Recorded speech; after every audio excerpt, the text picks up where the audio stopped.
John, I just wanted to say beforehand that I actually used your Power Factor training when it came out well over 20 years ago. Yeah. And that was pretty much the first training program I ever used, but I also used it for continuous time for almost like a couple of years because it just convinced me so much that was the most logical way to train. And the results I got from it, I'll put some photos up so that the audience can see afterwards, like just my transformation over the first couple of years. But it was fantastic. And it's really funny now because partials is now the hotly debated topic currently in the scientific evidence-based community. So, you know, you were ahead of a curve in the way with the strongly branched partials, I thought, even though I think that you also unfairly copped a lot of criticism for it in a lot of the reviews. But as you said, a lot of the lifters were doing it back then. So how could you argue with their results? Well, yeah, there was that. It's funny. You know, that was new to me to be, let's say, exposed publicly for advancing a conclusion. And there was a lot of blowback. I didn't really know about it initially because the internet was still sort of in its infancy back then. Yeah. But I noticed the most vociferous critics were from the high intensity community. Oh, really? Yeah. And so, you know, normally, I mean, I didn't know a lot of those people at the time, but I assumed, well, these people are, you know, reasonable, rational, science-based. So maybe they have a point. I must have had a critical blind spot. So I went back and, you know, rechecked all my facts, and then I kind of gradually came to learn over time and more books that's just people protecting fiefdoms, you know, and whenever something new comes out, it's immediately perceived as something that's going to, you know, take over everything, which it never does. And that it's a virus that needs to be stamped out vigorously. And so, you know, now I don't really pay attention to the critics. And Power Fact training did produce some very good results. So it's a color in a paint box, you know, really. It's nothing more. Correct. Yeah. There's nothing, you know, earth-shattering or magical about it, but it was effective. So I'm glad you had good results with it. That's when I first met John. Hmm? That's when I first met John, when he released Power Factor training. Really? Yeah, I had talked to you. You probably don't remember back in 1997. That was the first time we spoke. No, I don't remember that. It wasn't very eventful, was it? But no. I apologize, Randy. I hope I was polite. I forget what I called you about, but we had chatted back then. But because it was a very popular book. One of my nutritional mentors passed away now. He wasn't into weights that much at all, but he got into Power Factor training too, like that. Well, that's kind of interesting. Do you remember what we talked about? I have no recollection of this. I don't know if the book got lost in the mail or something. I don't. Oh, were you? I don't know. I can't remember why I had called you, but we had a good talk and stuff. But I know we talked again about 12 years ago until we started talking a lot in the past year. Yeah. Yeah, that goes back almost 26 years. It came out, I think, in 92, 97? 94, I think it came out. It was it was just a little bit after I started. Yeah. Yeah. So that's going back a ways. But yeah, I thought it was 97. I didn't. Oh, really? Yeah. Where I was living. I didn't handle the fulfillment then. So if it got lost, you may have spoken to Pete Cisco. I can't remember. I was just kidding. I can't remember exactly what we talked about. It was you. It was you I spoke to. Oh, okay. Well, yes, I remember it clear as a bell, Randy. Now I feel better. As I recall, you were full of nothing but praise. Probably. I like the book. So I'd like to welcome John Little and Randy Roach to the channel today. John's latest book on Bruce Lee, Wrath of the Dragon, The Real Fights of Bruce Lee, is an amazing read. And it was too good a topic to pass up on a chat to learn more. We also have Randy Roach here as well. How you doing, Randy? Very good. Excellent. Yeah, like Randy, I've also been a massive fan of John's for years, like we just mentioned with the Power Factor training. I'm coming more at the topic as a beginner, as probably a lot of my audience are as well, just being mostly bodybuilders. So hoping that we can discuss the book in a lot more depth and clear up any questions or misconceptions that my audience have presented. So yeah, let's kick it off. So John, you've been one of the most prolific writers and authorities on Bruce Lee, among other topics over the years. And there's this big debate that's been going back and forth, almost like the natural versus, PED taking steroid debate that always goes on with the guys. But what were your goals in writing this book, and why has it been possible only now, 50 years after Lee's passing, to write such a definitive account about the actual and real fights of Bruce Lee? Well, I'm sure it would have been possible sooner. And consequently, I was somewhat surprised myself that no one had thought of writing it. The draw cinematically with Bruce for, all of us back in the day was his fighting ability. All of us wanted to be able to fight like the guy we saw on the movie screen. And in some respects, the book was written too late, I think. Those who would have enjoyed it the most have, for the most part, moved on from being fans and fascinated with Bruce. They've gotten married, they've raised kids, they've entered the workforce. So, it's almost, it was a book somewhat out of season. And for me, it was something that had weighed on my mind ever since I took up karate at a local dojo about a year after Enter the Dragon was released. And when I was in there, Randy knows this story, there was a green belt. We were waiting for the karate class to begin. And, back then, if we weren't talking about Bruce Lee, we weren't having a conversation. That was all I wanted to talk about. So undoubtedly, I must have brought the topic up, and this fellow immediately shut down the conversation and said, well, he couldn't fight. He's a movie actor. And, all these kung fu guys go over to Thailand and they get stretchered out. And, Bruce Lee was, he looked good on the screen, but a real fighter. And then he threw me an edition of Karate Illustrated magazine that had Joe Louis on the cover. And he said, that guy's a fighter. He's in there putting it on the line. And, Bruce Lee never entered a tournament. And in all candor, I had no comeback. I didn't, this was all new to me. I didn't know anything about the karate world and who their champions were. And it's true, Bruce had made movies, but I only knew what I'd read in one biography that had been released at that point. And it didn't really say much apart from general biographical information, and then his movie career. So I was silenced, I had no comeback. But it dawned on me even then that my eyes had not deceived me, that what myself and millions like me had seen on the movie screen in terms of power, coordination, dexterity, speed, finesse, technique, would not evaporate if this guy got in a real fight. Like, obviously, he was a very good martial artist. I just didn't have the means by which to place him in a pecking order in terms of the best, the worst, but clearly to me, he was phenomenal.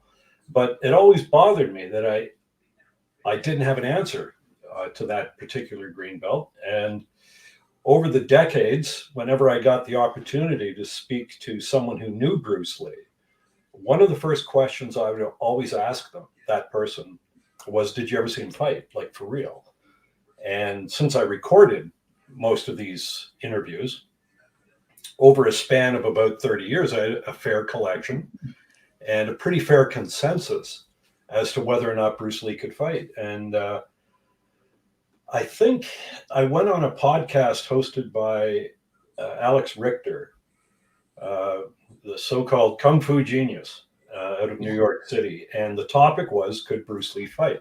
This was, I don't know, two or 3 years ago.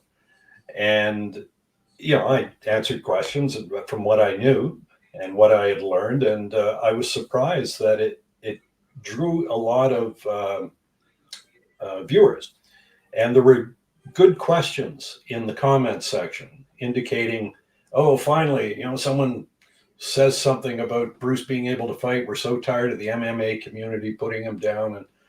And I was unaware that that argument was still in circulation. So I thought, well, if these individuals see the merit in at least getting the other side of the story, it might be worth writing about. And it just so happened I'd finished a big 2-book series on a rural Ontario murder of a family called the Donnellys. And it'd take me the better part of 2 years. So every day I'd get up and I'd write, and go to bed, get up and write. And then one day I woke up and the book was done. I had nothing to do. And I felt this impulse that I should be writing.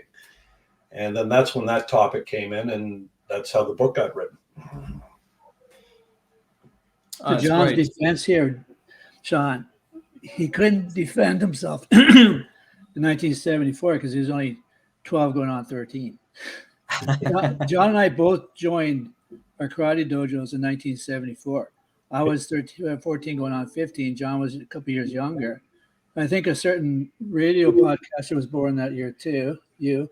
But John and I figured we may have been at the same karate camp in Toronto circa 1975, but we're not sure. Yeah. We kind of got this overlap of history, but I understand what he means. But somebody laid that question on us at that age. There's no way we could come back with anything, in response. Yeah. Yeah, I even did. The information wasn't out then. Yeah, I did jiu-jitsu about 20 years ago, and I remember mentioning it to my sensei back then, and he just dismissed it out of hand and said he was an actor, he couldn't fight. Yeah. So even 20 years ago, right up until now, it's still been a contentious issue. Yeah. And just with the amount of when I was doing my research for this, it seems like the martial arts community is the amount of pedantry and the amount of arguments and debates that goes backwards and forwards. You must have known that this was going to attract a fair amount of praise and criticism. And obviously a lot of scrutiny, to the nth degree almost by all the pedantic fans.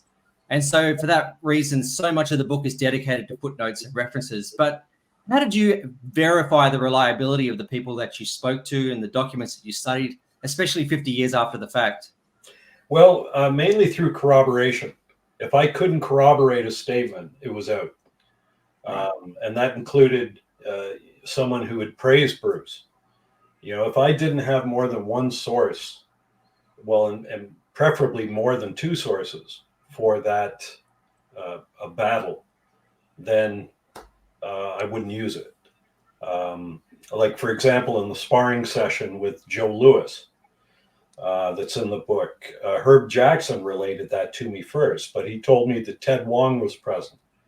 So I didn't get Ted on tape, but I did ask him if what Herb said was true, and he said yes. And then Kareem Abdul-Jabbar also verified that. So I had 3 sources on that, and I thought, well, that's far more to the positive than there is to the negative. So that's in. People whose integrity I had no reason to question, like Jesse Glover, Ed Hart. These gentlemen they had no reason to lie about anything. I mean, they were doing their own thing. The only people I found in the martial arts community who wanted to bend the truth a bit were those who had their own territories. Like I've met so many people who I thought would give me great information on Bruce, and all they wanted to talk about were themselves, and how great they were, and how he shared techniques with Bruce when there was no evidence that this happened. And it's funny. I mean, there's a love-hate relationship in the martial arts community with Bruce Lee because he was the lightning rod. He brought hordes of people into dojos and quoons and all sorts of various martial arts institutions, and made the instructors and the owners of these facilities a lot of money. He created essentially a new genre of film. Everybody wanted the new Bruce Lee. And so actors martial artists came into a profession where previously acting talent was required, and were, able to make movies and earn very good livings. But they did not like the comparison. Bruce was fine as a beacon to draw people to martial arts, but once you were in that world, it was very important to them that you understood that they were the kings. Bruce was not, and so I had to sift through a lot of that fiefdom and ego, and to me it was silly. I mean, I've never encountered that in any other art. Like if someone is a painter and had the good fortune to study with Da Vinci, you would be surprised to hear him say, well, he wasn't really that good. His use of color was pretty amateurish, and I had to show him a few things. Most people would say, geez, the guy was a phenom, and I was lucky to have spent time with him and learned what I could from him. And that you would think would be the end of it, but that's not the way of martial arts.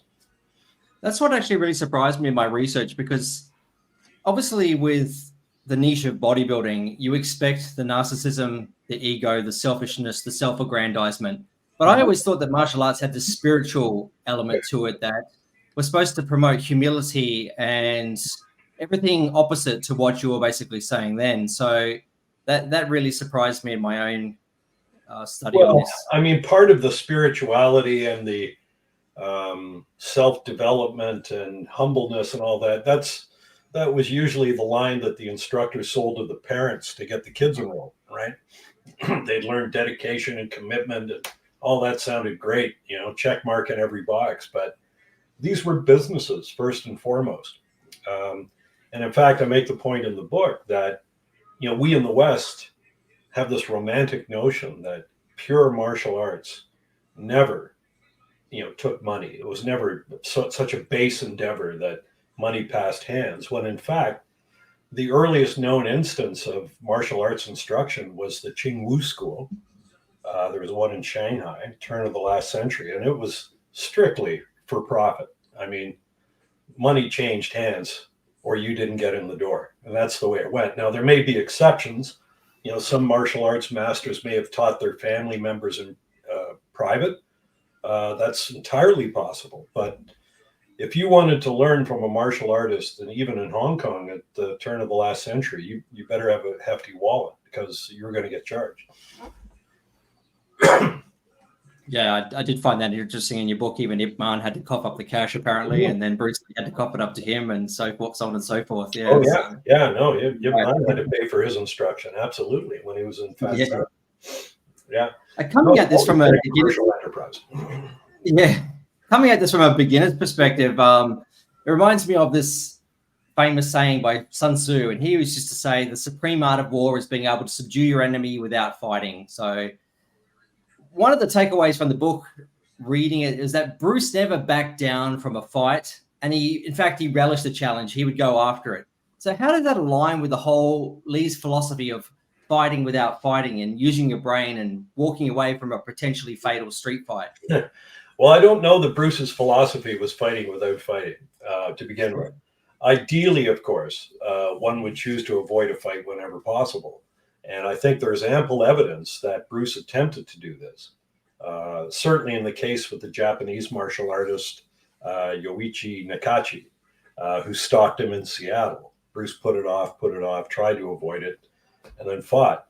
He also put off the fight with Wong Jack Man. Wong Jack Man had sent 2 letters. The second one was hand-delivered by David Chin. So he put these off as best he could.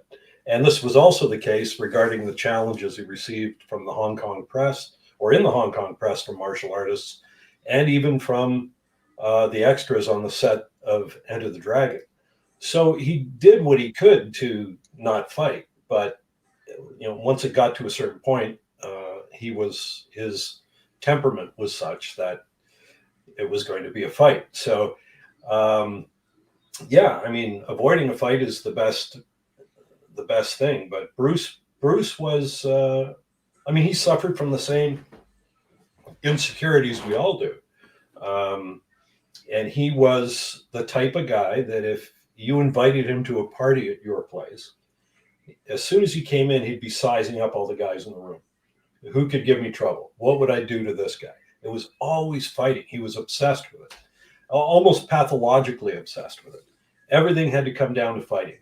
And I suspect it harkened back to his childhood when, I mentioned in the book that number one, he was born with an undescended testicle. So that made him different from his other male buddies. Number two, his parents were super superstitious. They believed, because they lost a son previously, shortly after he'd been born, that demons were coming for the male children. And so when Bruce came home, he was always referred to as Sai Fong, which is a feminine name. They pierced his ear. They put him in a dress at night when he went to bed. They sent him to a girls' public school. And this subterfuge continued until I think he was 9 or 10. And then they thought, okay, I think we're good. And he dropped it. But at that point, you have a young boy who's saying to everybody, I am a guy, I am male, I am not a girl. And so I think the pendulum got pushed so far to one extreme that it swung with full force in the other direction. So anything that was perceived as masculine, tough, fighting, strong, fast, center of attention, that's what Bruce became. And, his heroes at the time were people like, who was popular then? James Dean, so it was how you looked. That was important. And fighting was part of it. He was, Bruce was very quick to be offended. And usually if that happens, it would take some real fast talking on the part of his adversary to prevent a fight occurring. So he knew that, not fighting is preferable. He knew that, martial arts was extolled for the virtue of being pacifying to the mind and the soul, but he didn't reach that. I mean, that was the ideal. That was more the spirit of the law rather than the letter of the law. That's interesting. I think Randy and we discussed that just a little bit before you came on. Randy, what did you think about the whole aspect of Bruce Lee being raised his first formative years as a female? I think he even played a few female acting roles, didn't he, on screen, John? Just his first role. He was only 2 months old, and they dressed him up as in a film called Golden Gate Girl, and he was supposed to be a 2-month-old female. But thereafter he played usually troublesome youths. I think Sean and I were talking. It's a good thing it happened then, not today, or he would have been pretty quick on his way to gender reassignment. I was gonna mention that the fighting without fighting, was there a little bit more interplay too, even with the styles? He said style. He has no style. It's fighting without fighting. Way Jeet Kune Do, way the intercepting fist, where Bruce didn't say, okay, here's my style. Here's how we attack. Here's how we're going to do this, or that. He didn't do that. So, John, do you think there was still a little bit of that interplay there, that his style, like he was just whatever happens. Like he would say, if somebody comes to you first and his foot lands closest to you first, he strikes that leg. Yeah. Just like there was no particular plan of attack. He was just this way of the intercepting fist. So I thought there might have been a little bit more to it other than him disciplining himself. You may be right, Randy, because he that line, "The Art of Fighting Without Fighting," appeared in his last film, Enter the Dragon. There's no reference to it prior to that. And I believe it was probably taken from a Zen story, maybe Musashi, the samurai. Because his school was the no sword school. And then there was the Zen story of how, the archer can hit the target without shooting an arrow and all this metaphysical strangeness. But it really kind of tied into, in that context, that it's so reflexive. There is no conscious effort to strike. Exactly. As he used to say, it hits all by itself. And so it's, to frame it in what you were saying, one could look at it as there is no conscious attempt to fight. And as he used to say, the opponent defeats himself, because whatever he does triggers this auto response.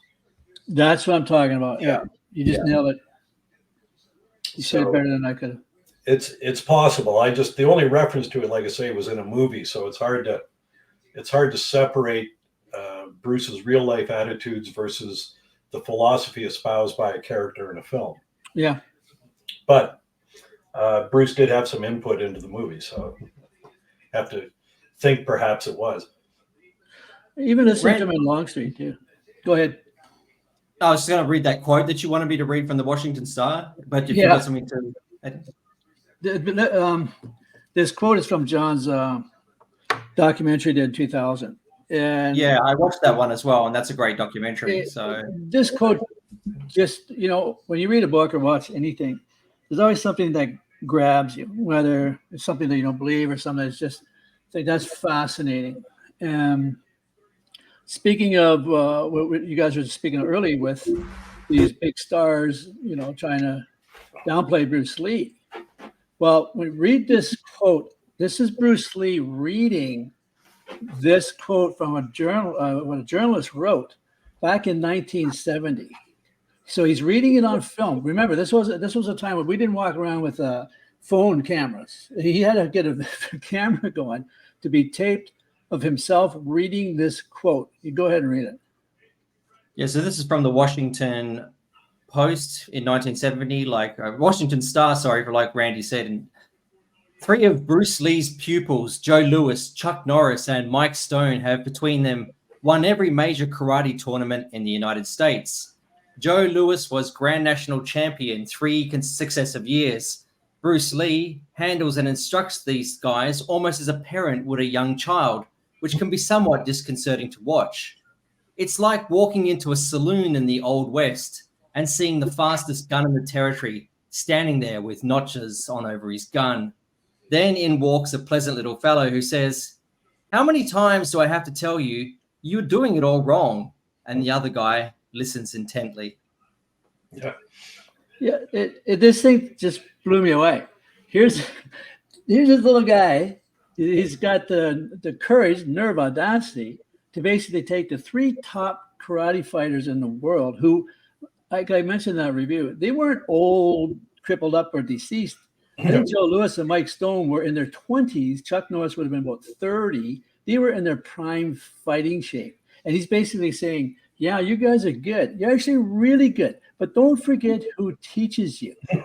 Just like a public subjugation, boys. Get behind me. I think he had no fear whatsoever of any repercussions about what he said. That's true. He's got audacity, man. And they did nothing about it.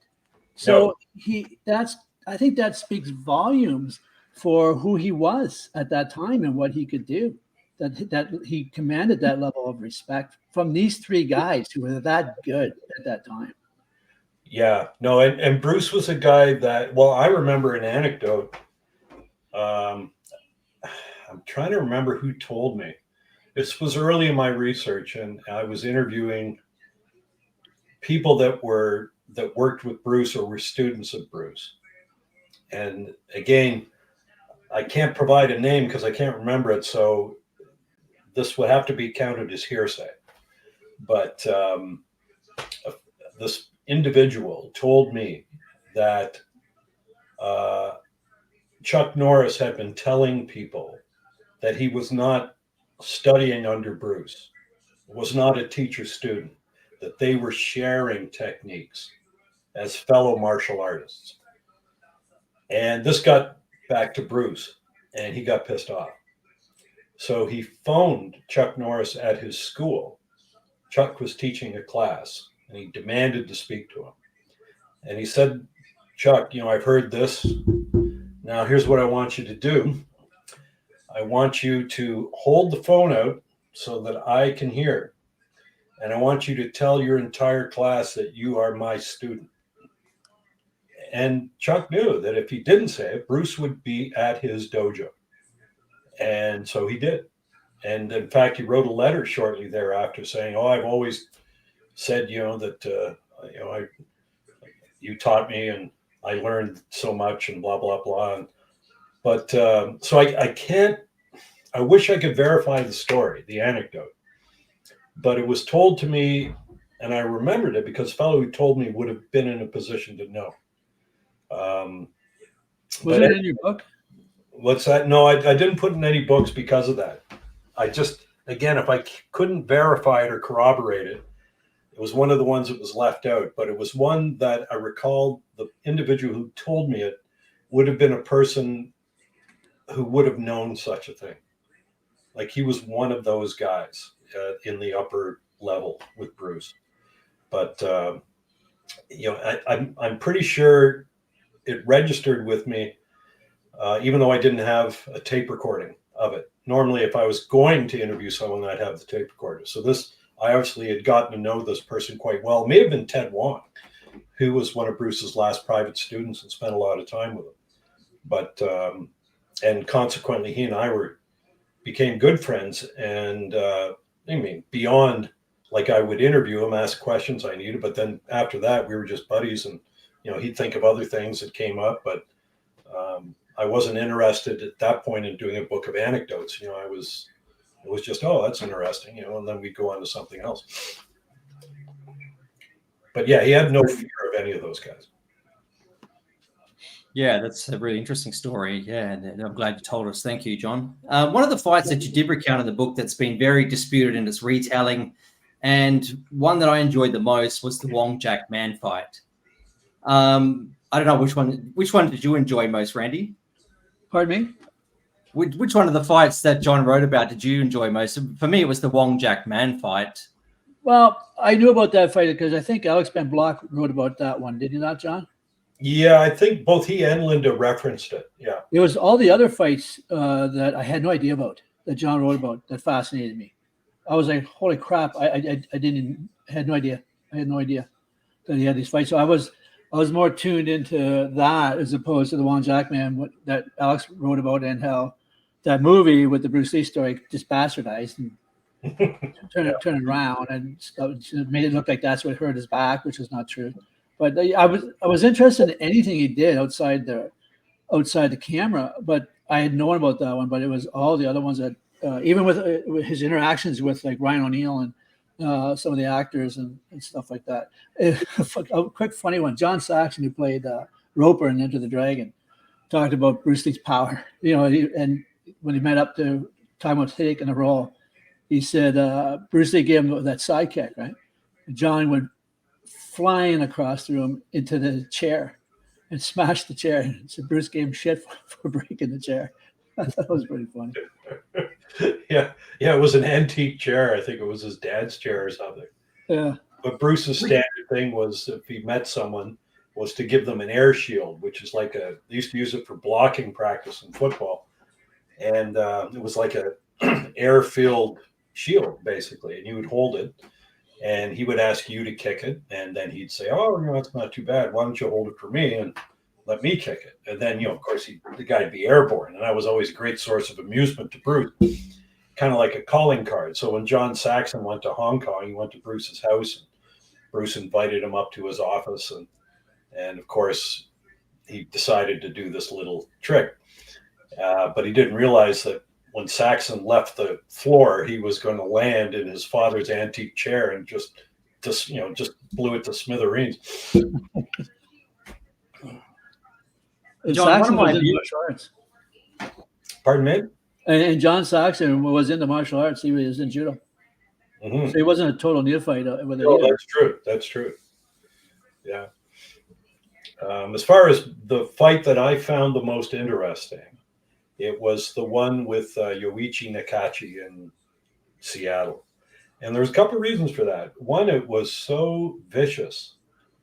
Like in the Enter the Dragon fights, for example, with the stuntmen, usually when Bruce had bloodied them, he was like, okay, you've had enough. But with this guy, that attitude wasn't present.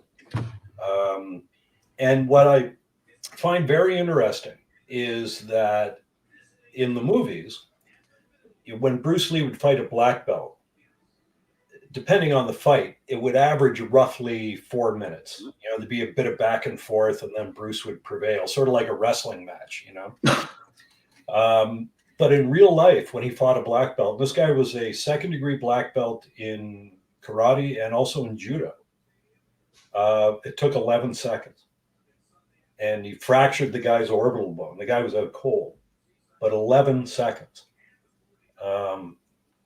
That to me really, if someone said, oh, Bruce Lee couldn't fight, and he certainly couldn't fight a guy that was a skilled martial artist, that would be my example of, yes, he could. Jesse Glover told me that this Nakachi individual was a tough guy. He was not like a guy like Elvis, who got his black belt because he paid Ed Parker. This was a guy that used to fight regularly in the streets of Seattle against guys with knives. Like, he was a tough guy. And he was also a very accomplished judo man. So he could kick, he could strike, he could grapple, he could choke, he could do arm bars. And none of that got out of first gear against Bruce Lee. What was that fight he had with Yip Man's top student at the end? It wasn't to the death or anything like that, but it was a little bit more than a friendly sparring match. And late in Bruce's life, where the other student there with him said the guy never laid a hand on Bruce. Yeah, Wong Shong L was his name, and he was the top fighter for Yip Man in Hong Kong. He helped establish the reputation of Wing Chun against other kung fu systems in Hong Kong. Yeah, is that good? He used to, his specialty was fighting. They would have closed door matches where in some cases a guy would give up, and in other cases you left before the cops came.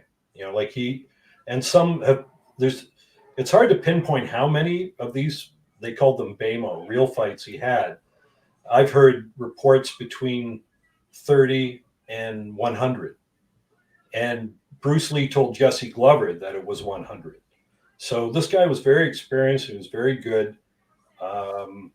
And he was the guy that Bruce measured himself against in the Wing Chun clan. It's like, that's the guy I have to be better than. And so near the end of Bruce's life, like a month or two before he died, they got together at Bruce's house. And of course, Bruce had him there for a reason. It was, we're going to spar, and not an all out sparring match, but when this is over, we're going to know, who won. And that's how it went down. Now, I know his students, Wong Shong L students, like to think that, Bruce could never get one over on him, but Wong Shong Lung's student at the time, who was present, said just the opposite. That Wong couldn't touch him. And in fairness to Wong, he'd been out of the game for a little while at that point. He was. I don't know that he'd had any BAMOs since the late 50s. This is 73, but and Bruce was, probably just about at his peak. So it wasn't really an apples to apples comparison, but it certainly, Bruce Lee won the encounter, if you will. They were fairly close at one time, were they not? Wasn't that a kind of a point of some type of reconciliation in that later time there? But they did do that match. There was, as you know, Randy, the martial arts is a very parochial community. If you're in our school, you're in our school.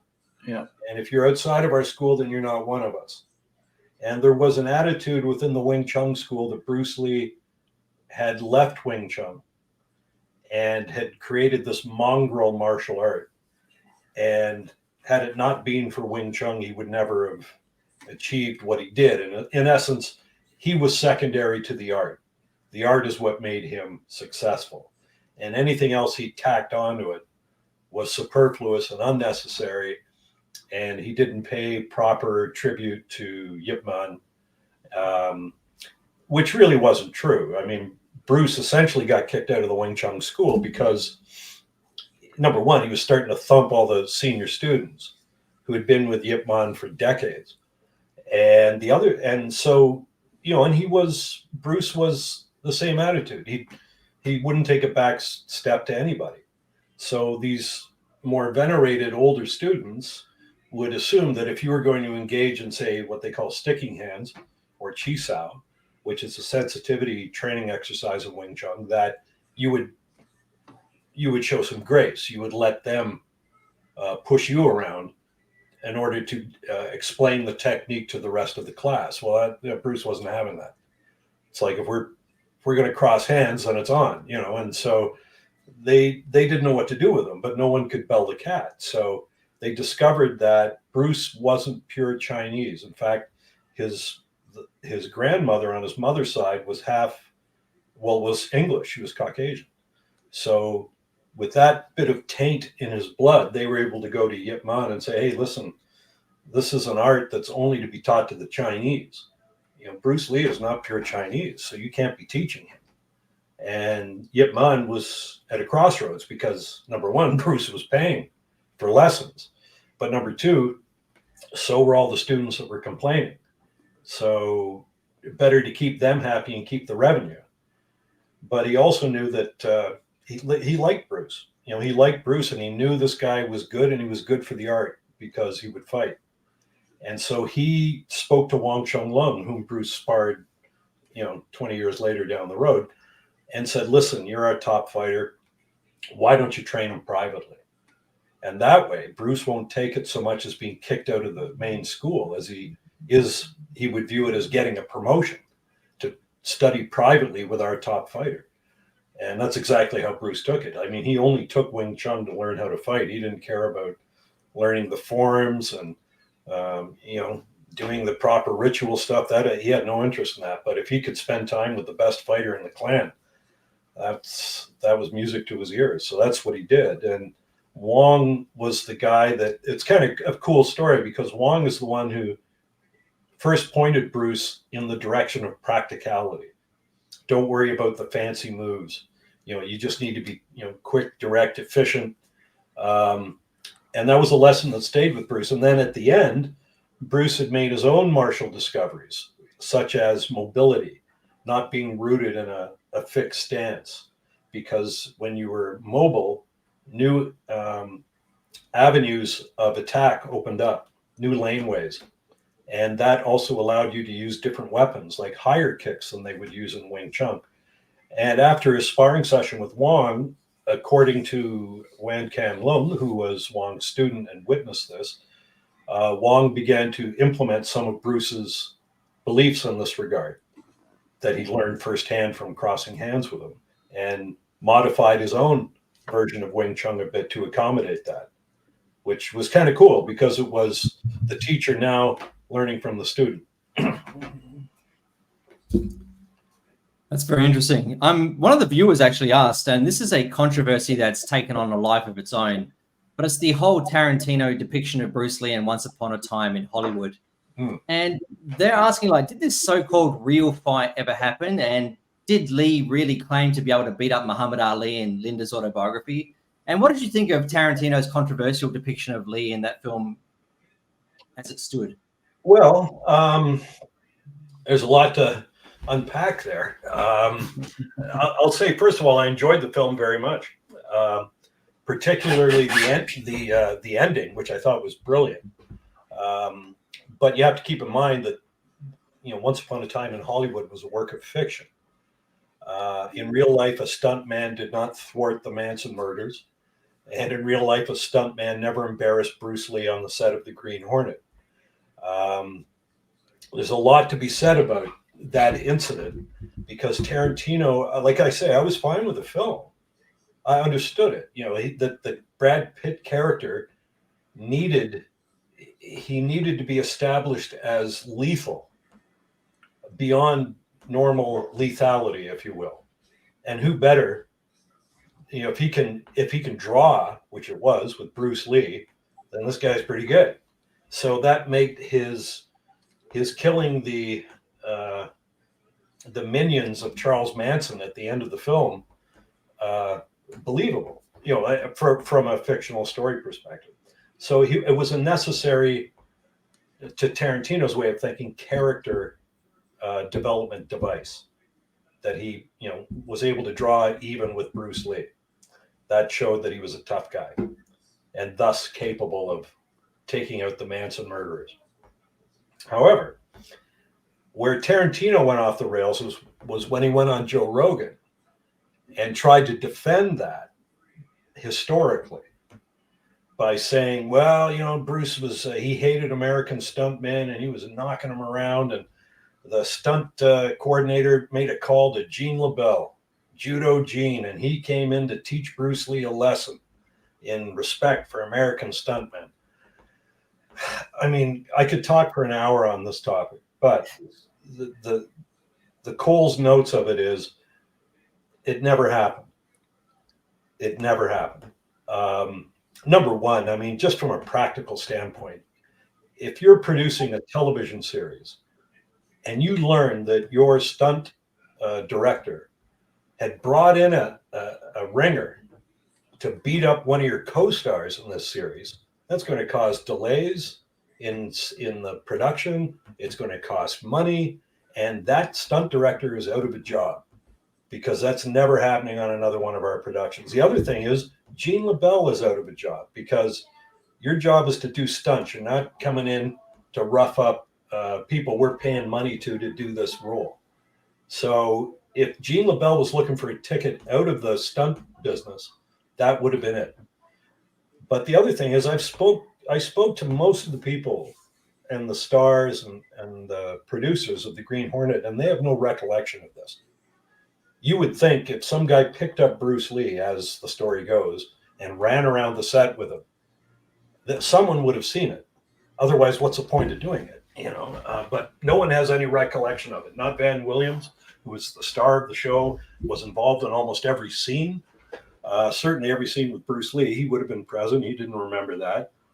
Charles Fitzsimons didn't remember it. He was the producer of the Green Hornet.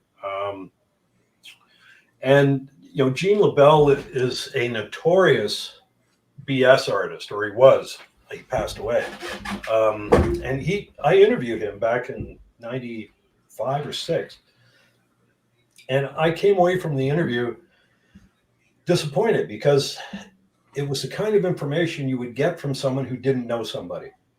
Very, you know, speaking in generalities. What was Bruce Lee like? Oh, he's a great guy. Well, can you give me any examples? No, you can't. You know, and then he started to try and take it a step further that he taught Bruce Lee grappling. And it was like, well, okay, now you got my interest. When did this happen? You know, well, you know, after I pinned him down on the set of the Green Hornet, he realized that he didn't have all the answers in his art. And he said, come and study at my school. We'll train there. And I didn't like the incense that was burning, and I didn't like the tatami mats. They were too thin. So I said, no, let's go to my school.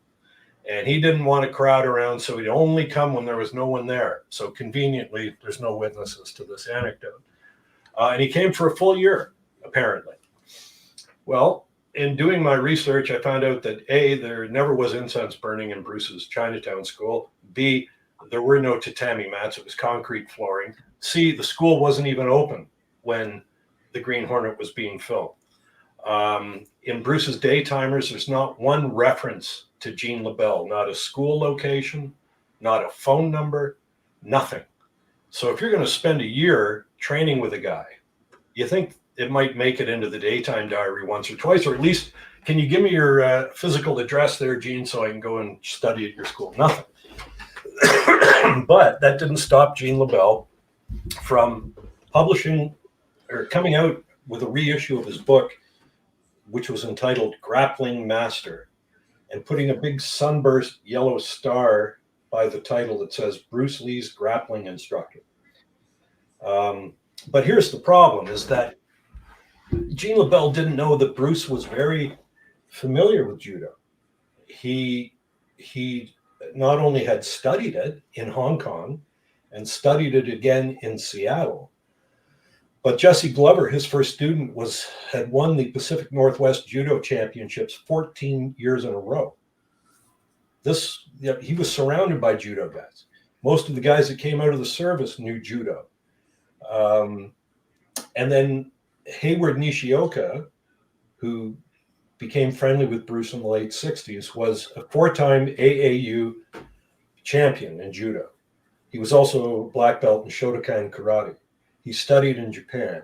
and he also was a Pan Am gold medalist in judo.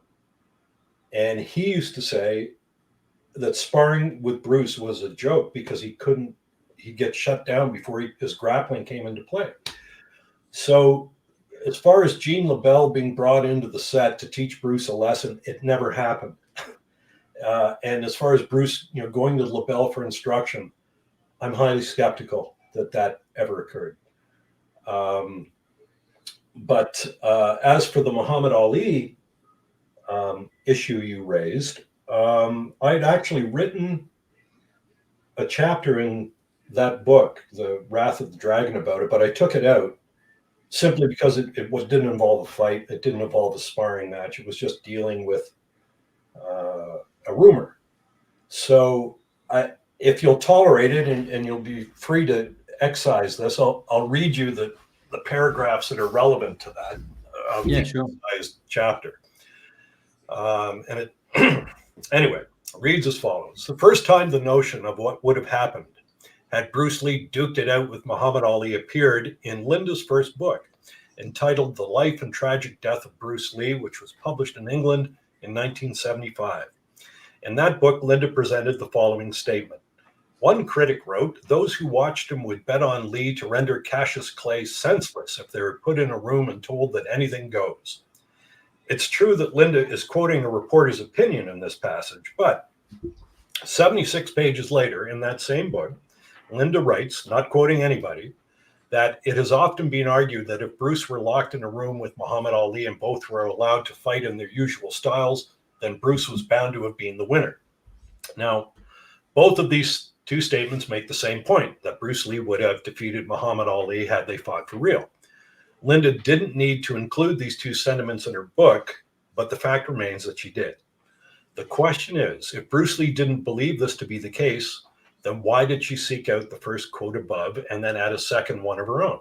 After all, Linda's book has no shortage of praise from martial artists of every stripe and discipline, each testifying to her late husband's martial prowess, and she could have left it at that. Clearly, the reporter's quote appeared in Linda's book for a reason, and the reason was, as her seconding of the reporter's sentiment indicates, that she, as the representative of Bruce Lee, concurred with the opinion he expressed. But what did Bruce Lee say about the matter? Did anyone get a quote directly from him? One man attempted to, the Hong Kong journalist John Hardy, who in November of 1971 interviewed Lee in an article for the Hong Kong Star newspaper. Quote, how did he fancy himself in the ring against Cassius Clay? Said Mr. Lee. Quote, if you put on a glove, you are dealing in rules. You must know the rules to survive. But in the street, you have more tools in your favor. The kick, the throw, the punch, close quote. Bruce Lee clearly had no interest in fighting Muhammad Ali in a boxing ring, as that would have required him to leave the majority of his weapons behind. His answer suggests that in the street, the advantage, and thus the chances of winning, would fall to the man who brought the most weapons to the fight. As Lee, with an arsenal of kicks, throws, and punches, would have had more weapons than Ali, who only had his two fists, the reader is free to connect the dots here. As this quote of Lee's was published 2 years prior to his death, and there is no evidence, such as a letter to the editor to suggest that he believed he was misquoted in the matter, then this quote can stand as indicating Lee's opinion on how he believed he would have fared against Ali. It is also, and this is important to note, the only quote attributed to Lee on the matter that was published during his lifetime. And then there was another fellow, if I can find it, named Bob Bremer, who was one of Bruce's students. Yeah, Bob Bremer said, I heard it from Bruce's own mouth. Quote, if it were in the street, I'd beat the crap out of him, Ali. But in the ring, not so good. And he said he believed it, and I believed it. So, I do know that he had gone out for dinner with John Tunney. He was a senator in the United States at that point. His father was Gene Tunney, who had defeated Jack Dempsey, the famous long count fight, heavyweight championship fight. And he asked Bruce, he said, what do you think of my dad? Do you know anything about my dad, Gene Tunney? And Bruce said, yeah, I not only know about him, I have 2 books he wrote. And he said, how do you think you would have done against my dad? He said, if I stood there and he hit me, forget it. He goes, but the question is, could he ever get close to me? And then he said, "Oh, so you think you could beat me?" He said, "To tell you the truth, I could beat anyone in the world." So, despite the fact that Robert Close, the director of Enter the Dragon, who claimed that Bruce said on the set, "Oh, everyone says I have to fight Muhammad Ali, but look at my hand. It's a little Chinese hand. He'd kill me." That doesn't jive with this other information. And I have my doubts that if Bruce was saying that, then he was employing a bit of false modesty. He was maybe fishing for, well, Bruce, you're so fast, you would have. But he was confident. You have to be to have been at the level Bruce was. You could not entertain the thought that, oh, that guy kicked the shit out of me. That would never happen. And Ali was big and he was strong, and Bruce was smart enough to recognize that if you went into Ali's backyard, a boxing ring, and there were rules, well, he would be a smudge, but on the street. And here's another interesting thing that speaks to that for anyone who says, well, Muhammad Ali in the street would have done something to Bruce. Muhammad Ali studied a little bit of Taekwondo with a master in the United States named Jun Rhee. Now, Jun Rhee was a friend of Bruce's. And Jun Rhee often said, sparring Bruce was a waste of time. I couldn't get out of first gear. And Bruce taught me this punch, which was so fast and so direct that there's nothing I couldn't get out of the way of it. I couldn't block it. And I asked him to show it to me, and he did. He said, and I shared it with Muhammad Ali. And it was called the Acup Punch, Ali called it. And Jun Rhee said the same thing. Ali couldn't block it. And Jun Rhee was able to hit Ali with it. And Ali was so impressed with it that he used it in one of his fights. And I think he knocked a guy out with it. But here's the thing. Jun Rhee was not as fast as Bruce Lee. He did not hit as hard as Bruce Lee. And he was able to hit Muhammad Ali. So could Bruce have hit Ali? Yes. Could he have hit harder than Jun Rhee did? Yes. Was Bruce's technique in a real fight to, bob and weave and throw jabs? No, it was to go for the eyes or the throat or the lead shin. And you take someone's eyes away. And I mean, his speed, Bruce's closing speed was insane. It was insane.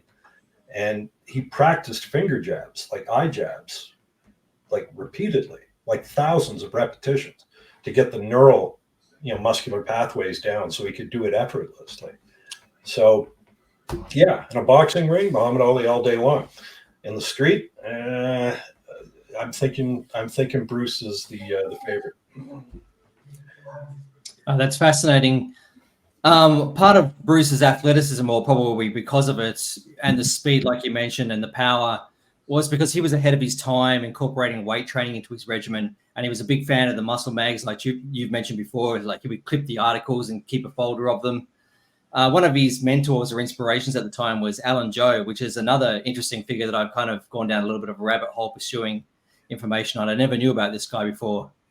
But dragging the Bruce Lee story, mentioned the Wong Jack Man incident as being responsible for immobilizing Bruce Lee for 6 months. But you mentioned that it was actually sustained through a back injury. And I sort of thought that whole incident was interesting because he had to retreat into this chrysalis of self-improvement for 6 months. And I think he emerged better than he was even before, after this period where he was told he would never walk again. Can you tell us a little bit more about that episode of his life? Because I thought that was fascinating in itself. Yeah, well, he did. He damaged his back doing an exercise called a good morning, which Randy will be well aware of. You place a barbell on your shoulder, and with your legs straight, you bend over until you're at a right angle. Your torso is at a right angle to your legs, and then come back up. Now, Bruce weighed 135 pounds on his back, across his shoulders. He had 135 pounds, so he's doing it with his body weight. And when he went down, he heard a pop, and it evidently had damaged the fourth sacral nerve in his back. And initially it was tolerable, but it got progressively worse to the point where he couldn't do the heavy weight training anymore, and he had to ease off on his running. And massage helped a bit, but it didn't last. And so I believe he got some shots, probably cortisone. But he was bedridden. They said, you're not doing kicks. You're only going to exacerbate this condition by, flailing your limbs around. But the pain got so bad that he, according to Linda at least, he was pretty much bedridden for the better part of 3 months or so.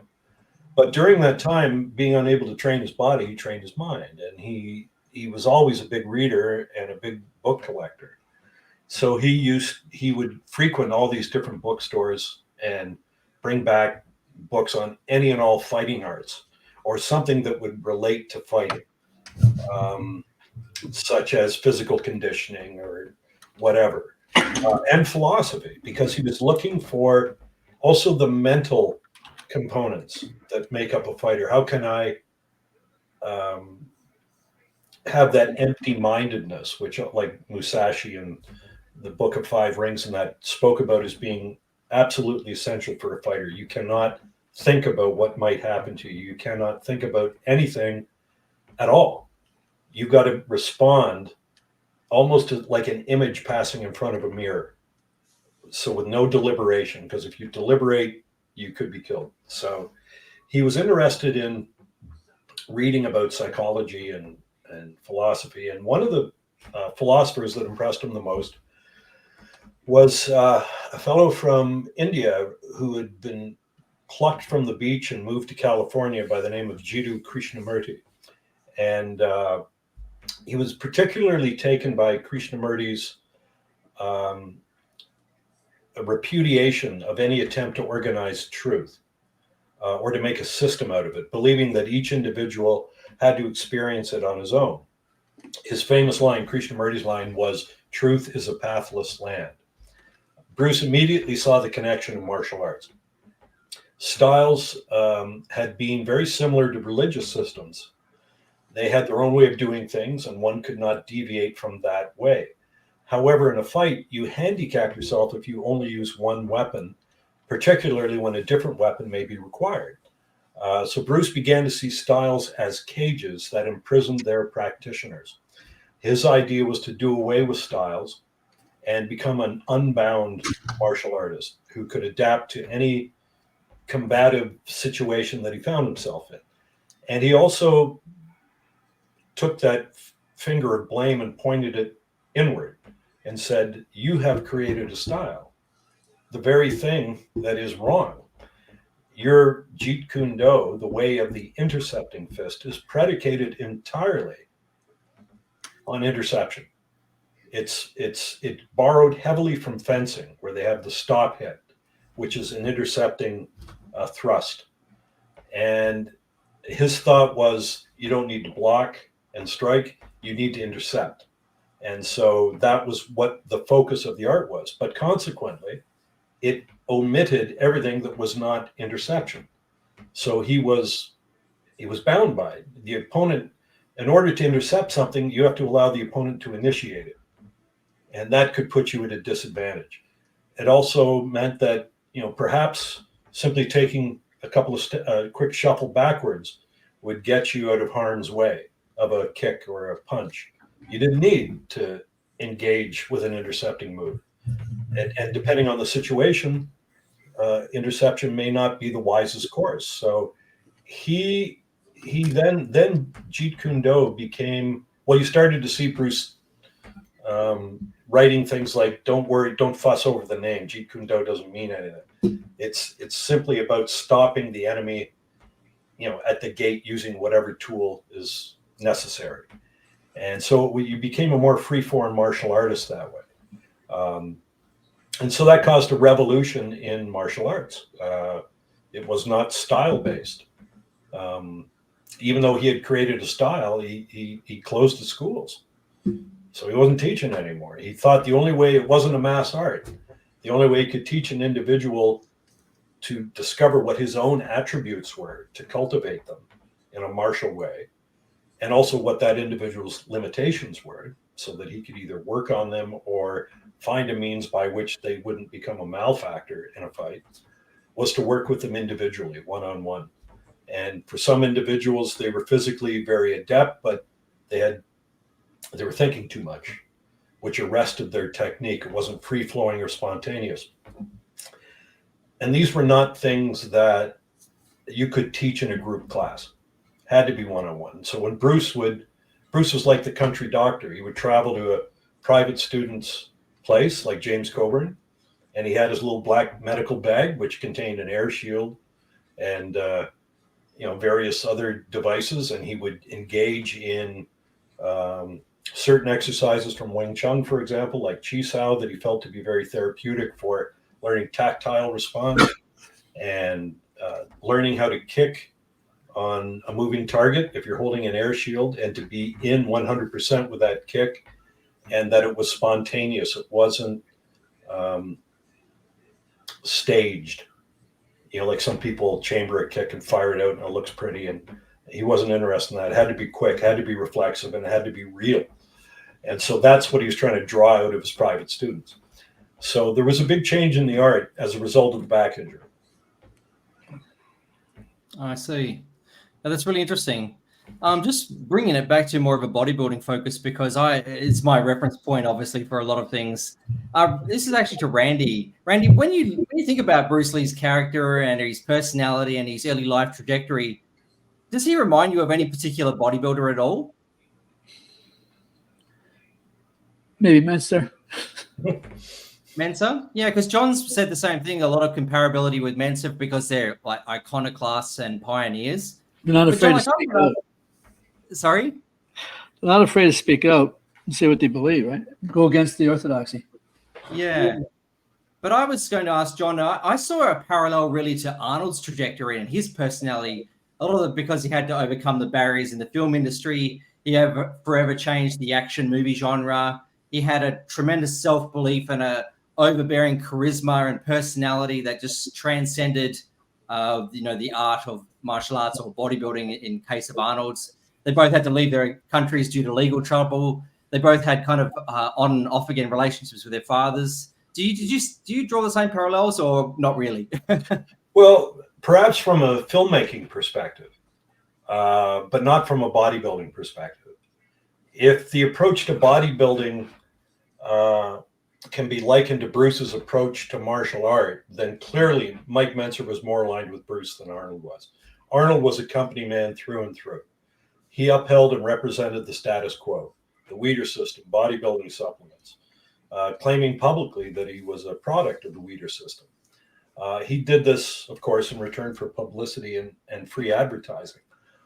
Mike, like Bruce, created his own method based upon his own research and conclusions. Like Bruce, he stood apart from the industry, from the schools, the established systems. He challenged the decades-old traditions of bodybuilding with something new and scientific. It was a method stripped of unessentials, just as Bruce's was. But I suppose, and Mike had no interest in film, being a movie star. But if you look at it from a filmmaking perspective, wanting to be a movie star, then yeah, there certainly were parallels. Arnold and Bruce were both highly driven, motivated individuals. Arnold was a little more ruthless. He would think nothing of using people to get from point A to point B and then discarding them.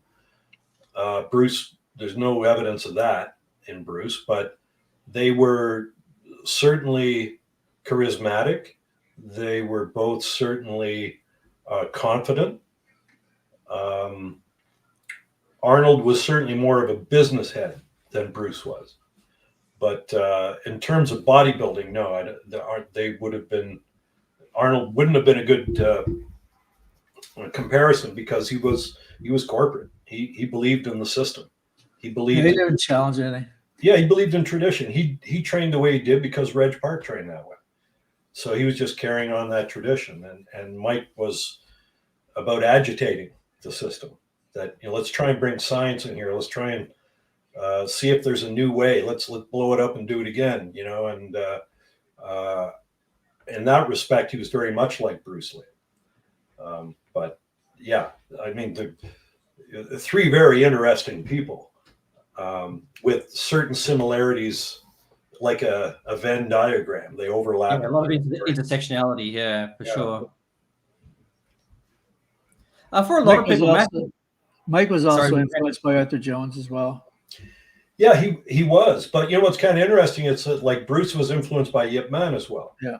But both of them went out on their own and made changes. I mean, Arthur Jones, if you look at his original Nautilus routines, they were like 22 sets of workout, 3 days a week, come hell or high water, forced reps and negatives every set of every exercise. And it was only in the 90s, I think, that Arthur began to back off a bit on that. You know, Mike was into a split routine, which he went to because of recovery. He just found he couldn't recover from the whole body, even 3 days a week programs. I liked his split routine too. Yeah, Arthur, when you looked at his 3 days a week full bodies, they were quite intense. But from a time perspective, they were still far less than the 4 hours a day a lot of the West Coast bodybuilders were done. Yeah, I remember Mike telling me that he said, I asked him why he switched from the Jonesian workouts, because he'd followed those right up to the 76 America, training that way, 3 days a week, whole body. And he said it was just the immediate exhaustive effects of the workout. He said I was in the Air Force still. I had 2 part-time jobs. I was seeing a girl. I had 12-hour shifts in the Air Force. And he said, after a workout, all I could do was sit in a chair. And he said I couldn't move. So he said I had to change it. And he found that by cutting the workout in half, he said you would think I'd only be half as exhausted. He said, but it was far less than that. He said, I found I could recover much quicker on the split routine. And then, of course, later with his own research, he found that, you know, forced reps and negatives were a prescription for overtraining right away. So there was a lot of fine tuning and independent research Mike did on his own. I mean, bringing in Hans Selye's general adaptation theory to explain the physiological mechanisms at play up to a critical threshold with training and the exhaustion stage that would intervene if you continued beyond that. Just like Bruce did. You know, Bruce researched, you know, other things and found the mechanics or the science underpinning his interest, which was combat, unarmed combat. And he found that in boxing, and he found it in fencing, and he found it from working with students, you know, training people, which Mike did as well. So yeah, the parallels are, for me anyway, they're quite striking between Bruce and Mike from their respective vocations, martial arts and bodybuilding. Yeah, that's interesting. Thanks, John. For a lot of people, Matthew Polly's biography was like their entry point to a definitive biography on Lee's life. But was there anything that you disagreed about with Polly's presentation of Lee at all? Well, I thought Matthew did a really good job on his book. I actually helped him a bit with his fact checking as he was writing it, so I'd be the wrong person to ask that question to. I don't know that the heat stroke hypothesis stands up to scrutiny as being the cause of Bruce's death. But apart from that, I can't think of anything that leapt out at me as being completely wrong with regards to Bruce Lee. In his book, anyway. Hey, John. Yes, sir. Have you ever entertained the perspective of the hyponatremia, cerebral edema through hyponatremia? What it's with these sesquipedalian words you're throwing at me? Yeah, I was about to say the okay, swelling of the brain. Swelling of the brain, okay, cerebral edema. The hyponatremia is very low serum sodium. Mm-hmm. That Bruce Lee had his system was basically screwed up, where his body wasn't releasing water, the kidneys weren't functioning properly, and he was retaining too much water that swelled his brain. It's a speculation. The researchers say, look, we don't know. But from what the data we gathered, they said this is a strong possibility of his death. I was just wondering if you ever looked into that. I can't say that I've looked into it. I have seen his autopsy report, and there was no indication of, swollen kidneys or diminished kidneys. They no, it was the cerebral, that brain swelling in the brain. Well, the brain, the cerebral edema, that certainly is what killed him. There's no question about it. As to what set it into motion, that still remains. Yeah, that's what they were speculating. I don't know. Okay. I honestly don't. I haven't got a clue how that was set into motion. It's bizarre to me, and it's the big ineffable that still at some point needs to be addressed. But the people who could address it are getting fewer and fewer each decade. So, I don't know. I mean, it's kind of like describing a downstream effect of a major physiological event. These symptoms are present, yes, but what triggered the initial symptom, the cerebral edema, I haven't got a clue. I honestly don't. Wish I did. I've entertained different hypotheses over the years, but I've abandoned each and every one of them. Yeah, I think there was a documentary out just a year or two that said maybe he had an allergic reaction to a certain day-to-day drug. I forget, it was something along the lines of aspirin. I can't remember the name of it. But again, just other speculations. Yeah. Well, it's as valid as anyone else's, Randy. Yeah. Another real big controversy surrounding Lee is the so-called drug letters that were released recently with his correspondence with fellow actor Bob Baker. And allegedly Baker supplied Lee with a range of drugs, including cocaine, LSD, hash. I understand that was part and parcel of the 60s counterculture. But for someone like Lee, who preached a holistic health philosophy, and he had his father as an opium addict as he was young, how did that reconcile with Lee's own metaphysical mind-body principles and practices, in your opinion? That's a fair question. I don't know that Bruce had any specific principles in this regard, though, to be honest. He was not spiritual in any sense of the term. His drug use appears to have started around 1970. It escalated during 71 and 72. I suppose it could be argued by some that one's metaphysical views are certainly not hampered by drugs. Otherwise, we wouldn't have the music that we enjoy presently. Most artists are not averse to something that will expand consciousness and perhaps make them more creative. And in one of the letters that Bruce wrote to Bob Baker, Bruce claimed that he wanted cocaine, I believe, to help him mentally create the character for his next film. That probably was an excuse, but nevertheless, that was what he claimed he wanted it for. It's hard to know what motivates people to use various drugs. Some use them to self-medicate, others to experience reality in a different way, and others to avoid reality. Where Bruce fit in on that scale, I'm not really sure. It's true, as you pointed out, that it was an era, and also an environment in terms of the Hollywood types that he palled around with, where this was common.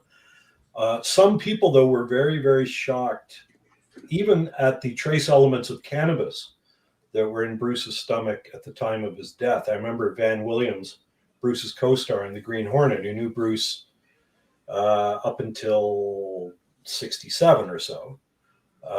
So up to, 7 years? No, 6 years before Bruce died. He was stunned that there was cannabis in Bruce's system. He said he was a clean liver, didn't like alcohol, didn't like cigarettes, would not tolerate anything about drugs. Mito Uehara, the publisher of Black Belt magazine, told me that Bruce had told him, I think in 69, that he had tried cannabis. I think it might have been Steve McQueen who offered it to him. And he said the sounds in his head, it all sounded like echoes. And he didn't like it. He wouldn't want his kids using it. He was never touching it again. And yet, when he was scouting locations in India with Sterling Silliphant and James Coburn, they were doing hash. So I don't know. I don't know what prompted him to fit into maybe with his back injury, he found that the cannabis helped in terms of pain relief or what have you. And then thereafter it escalated. I was as shocked as anybody when the Bob Baker letters came out. I mean, I knew nothing about that, nothing about that there was cocaine use, that there was acid use, that there was a request in Linda's handwriting for psilocybin, mushrooms. And then there was another thing that I couldn't, well, I mean, cocaine, that was a biggie, but there was another one, which I don't know what it was. It was I think he had M pills or something, which someone told me that could be ecstasy. I don't know. Yeah, and I don't know what prompted him to use it, but clearly he was using it.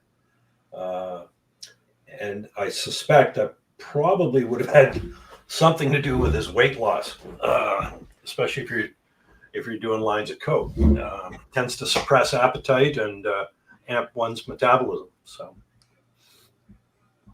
There was also as that, far as that fit into his philosophy, I don't think the pieces of the puzzle fit on that.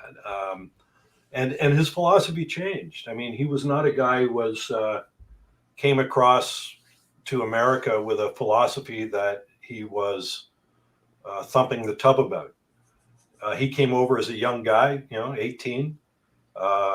He was interested in Chinese thought, Eastern thought. He got exposed to Western thought. He liked Kung Fu, but he liked fighting. And that was taboo in the family. They didn't want a fighter. They wanted a scholar. And so when he wrote letters, he salted in a lot of, abstract philosophical quotes, which pacified his parents, made sure that, they figured he was on the right path. And then on the weekends, he'd go out and beat the crap out of people, and then he had his own school. And part of the marketing of the school, especially in Seattle, was some of the esoteria. It'd start with a meditation. There would be exercises that were not strenuous. Then there were the martial techniques, and then it would close with meditation. And he would talk about concepts like Wu Wei and Yin Yang, and all things that. So I mean, there was kind of something in it for everybody. If you're interested in, Eastern thought, and you thought of yourself as progressive, that offered it. If you were looking for an exercise class that wasn't too strenuous, it had the answer. If you're looking to learn about this, martial arts skill that was hundreds of years old and been passed down through the generations, you could learn that too. So that was very attractive, to people in Seattle, as opposed to going to a judo club and sweating and grappling and wrestling with people at close quarters. But 4 years later, when he was in Oakland, that was out the door. It was all about a more effective way to punch somebody in the mouth, and that's what he was selling in Oakland. And then later, after his Krishnamurti period, it became about almost, expressing yourself through physical combat, removing the mental, conscious deliberations that would impede spontaneous reaction. So yeah, as far as, so when you say is mind, body, soul principles, they were pretty fluid. And speaking to that, he seemed at the utmost dedicated to performance enhancement in whatever capacity. He experimented, he drilled endlessly. And for that, there's that insinuation also of the steroids in the previously mentioned letters. And Tom Bleecker, Linda Lee's ex-husband, he stated in his book almost 30 years ago, which was basically shouted down by the Bruce Lee community and martial arts community, about Lee's alleged steroid use. But given, again, the context of the time, the bodybuilding interest in the supplements that he took, the benign status of the drugs, can't we connect the dots and assert that Lee at least dabbled with PEDs? No, I don't think he did. I don't see any evidence for it. Bleecker has never produced one shred of evidence for it. He's made an assertion. Bruce Lee took steroids, but he hasn't produced one label from a bottle, not one prescription. There's no reference in a daytime diary. And back then, they were legal. But also back then, the drug of choice, and I think Randy can correct me on this if I'm wrong, was Dianabol. That was what was commonly available. And that caused tremendous water retention and weight gain. I mean, look at Larry Scott on and off the drugs. That was his drug of choice. Bruce Lee's body weight was 135 all through the 60s. When he went to Hong Kong, it went down to 120. So if he was on steroids, someone sold him some bad shit because it wasn't doing anything. And he had no interest in getting bigger. His definition, he had good genetics for forearms. He had good genetics for abs. He had pretty good genetics for chest and lats. But his muscular development was mainly a result of very low body fat levels, not dissimilar to some of the welterweight fighters from the 80s. You look at Marvin Hagler, Sugar Ray Leonard, Thomas Hearns, even Roberto Duran. They all had similar physiques to Bruce Lee. And I mean, for that matter, look at Iggy Pop. The guy's shredded. He's never, taken a steroid. Certainly, he's never been accused of that in his life. But no, I didn't find Bleeker's arguments to be particularly convincing. He was a fellow who'd been married to Linda. They had had a divorce, which I don't think was particularly pleasurable. And Linda, at that point, her product, if you will, was Bruce Lee. And so for me, in my opinion, I saw a guy that went out of his way to try and damage the product.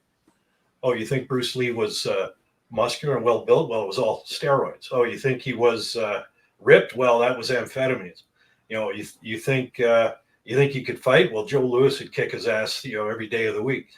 Whatever Bruce was known for, he took an axe to it. And the steroid one that got me was he made the claim that Bruce was off cycle when he did The Game with Death, that movie. And he had no muscles, and he had to wear a tracksuit because his body was gone basically, and it clung to him like a wet dish rag.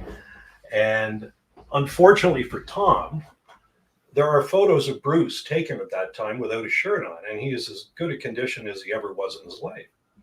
So, he's implying Bruce was stacking steroids. He went into roid rages, but there has never been a shred of evidence introduced. I mean, personally, I could care less. If someone said, here it is, here's a receipt from 1969 for Dianabol to Bruce Lee, I'd say, well, he was ahead of the curve. That was performance enhancing drugs. He had an eye for it even back then. So I don't have skin in the game on that. But the thing is, it's just there's no evidence for it at all. It's just something that someone would have known about it. This would not have been a secret because it didn't need to be. They weren't illegal. It's possible that Mr. Bleeker has mixed up corticosteroids with anabolic steroids. That's possible because if Bruce was getting cortisol shots, that's precisely what it is, but that's for inflammation and pain killing. It's not for tissue building. But if you look at Bolo in Enter the Dragon, that guy's a Dianabol. His physique looked nothing like Bruce Lee's. And again, most people gain weight when they take a steroid. I mean, Bruce Lee, like I say, when he did Enter the Dragon, he was down to 120, 122 pounds. So he'd lost 14 pounds. Like I say, if he was taking steroids, they weren't doing their job. That's interesting. And also, you're talking about him being ahead of the curve. One of the viewers of my channel asked about Dana White's claim that Bruce Lee was the grandfather of MMA. But when any comparisons of Lee's talent to today's fighters is made, Dana White says that's absolutely ridiculous. He'd get cleaned up. And a lot of today's modern MMA fighters also say the same thing. But, just as one of those kind of perpetual hypothetical thought experiments, what's your thoughts on those claims? Well, I wouldn't agree with Dana White. And neither would a majority of UFC champions. I mean, I quote at least a dozen of them in the last chapter of the book, all praising Bruce Lee. But Bruce Lee was a phenomenal fighter. He had no interest in competing in an octagon. He had no interest in wearing padded gloves, not being able to bite, kick to the groin, jab to the eyes, rabbit punch. His interest was in training for real world fights. full stop. That's where it was. And his success in this regard is verified in the book. Nobody who stood in front of him defeated him. And whether it was in a sparring session or in a fight, there was talk in the MMA community that Bruce lacked grappling. That was the one part of his game, and he copped to that. I remember Mito Uehara saying, Bruce said that, if I have a weakness, it's the fact that I don't have any grappling. But he also recognized that that's not playing to your strengths. It may be true that 99% of the fights end up on the ground, as the grapplers like to say, but 100% of them start standing up. And anytime Bruce was able to develop his tools to the point that it didn't really matter in a fighting situation what your discipline was, because he was so fast and so powerful that he had honed his skills to be the best they could for that. And if you could grab him and you're a grappler, well, then it's 50-50, right? You got a good chance. But I mean, these are good grapplers tried, and they couldn't do it. And again, I offer up Hayward Nishioka as a perfect example. Google him, look at his record. This guy's probably one of, if not the premier judoka in all of North America. And he told me, he just said it was ridiculous. He said it was ridiculous trying to spar Bruce Lee. And Hayward had a great anecdote. He said, I got tired of getting beaten up in our sparring matches. And I said to him, hey, listen, I'm a judo guy. He said, my home is down there on the ground. He said, what would you do if I just lay on the ground and you had to come to me? What would you do then? And he said, Bruce kind of pursed his lips and said, I wouldn't do anything. I'd walk away. And then he looked at Hayward and said, but don't get up. I remember that. So, the thing is, I suppose every martial artist has his strong suits. And in Bruce's belief, in a real fight, you may only have one opportunity to employ what you've got, so you'd better make it your strong suit. And he recognized that if he grabbed hold of a guy, well, now it's a matter of, like I say, it's 50-50. And if the other guy has better technique in grappling, which he probably would have, since Bruce didn't really study it that thoroughly, then it's probably 80-20, and Bruce is in trouble. But he also recognized that he was probably in the top, 0.01% of the population that could do very well standing up. And so that was his strength. That's what he played to. And yeah, it may not have served him well if he ended up going to the ground, but he never went to the ground, at least not in his experience. People who know fighters, people like Scott Coker, who was the president of Bellator, mixed martial arts, said Bruce Lee was the best martial artist he'd ever seen. And he's seen them all, and it's his job to pick fighters. And he views him as a real fighter. Conor McGregor said the same thing. George St. Pierre, same thing. Anderson Silva, same thing. Down the line. These are guys that know what real fighters are. They can spot a phony. And this is just by looking at Bruce in movies. They could tell that dexterity, coordination, skill, speed, power, those are attributes of a real fighter.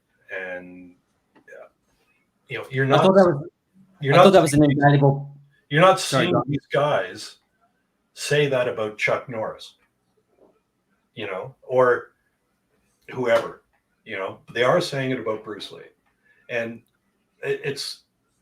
and I don't want to, I know I'm coming off as a fanboy, and I don't want to, but I think objectively speaking, you can say that Bruce Lee was, he was a generational talent for martial arts. You just don't see that very often. In sports, you see it sporadically. Michael Jordan in basketball, comes to mind. Wayne Gretzky in hockey. And they set records that people are still reaching for. And I think Bruce Lee was that kind of guy. He was somehow or other, his genetics found the perfect activity for those genetics, and that was fighting. And he had a mindset that was 100% focused, obsessively focused on fighting. And consequently, you end up with a guy who is an exceptional fighter. And there are good fighters, and there are fighters that train, 8 weeks before a major bout to get in shape, get ready. Bruce trained 24/7, 365 days a year for about 15 years. So he was always on, ready to go. And he was good. Guys that weren't selling karate memberships and that knew him and were martial artists are quite candid about it, just said he was phenomenal. So I don't think it's being a fanboy to say, yeah, the guy was phenomenal, and don't take my word for it. These guys said it. Yeah. I thought that was a good part of your book, actually, and lent a lot of credibility having those reputable fighters that are, active these days weigh in on the Bruce Lee topic, because you only hear the negative so often. So that was great. Yeah. Are you aware of the new biopic movie directed by Ang Lee featuring his son in the main role? And do you have any input into that film at all, considering the disastrous efforts of other previous Bruce Lee biopics? I have heard that Ang Lee is doing a film and that his son will be playing the role of Bruce Lee, but that's all I know about it. I have no contact with Ang Lee. I know he's a decorated director and filmmaker. I hope he does a good job. It remains to be seen. I agree with you regarding the previous versions and iterations of Bruce's story, that they've been ridiculous, and I haven't seen anything that's even remotely accurate. And I think the true story is far more interesting than the concocted ones that they put out there. Absolutely. Yeah. Is there anything more that remains a mystery about Bruce Lee that you haven't touched on or put the puzzle pieces together in your opinion, or will you be writing your own definitive biography on Lee on your own one day? Or no, I'm done with Bruce Lee. I think I've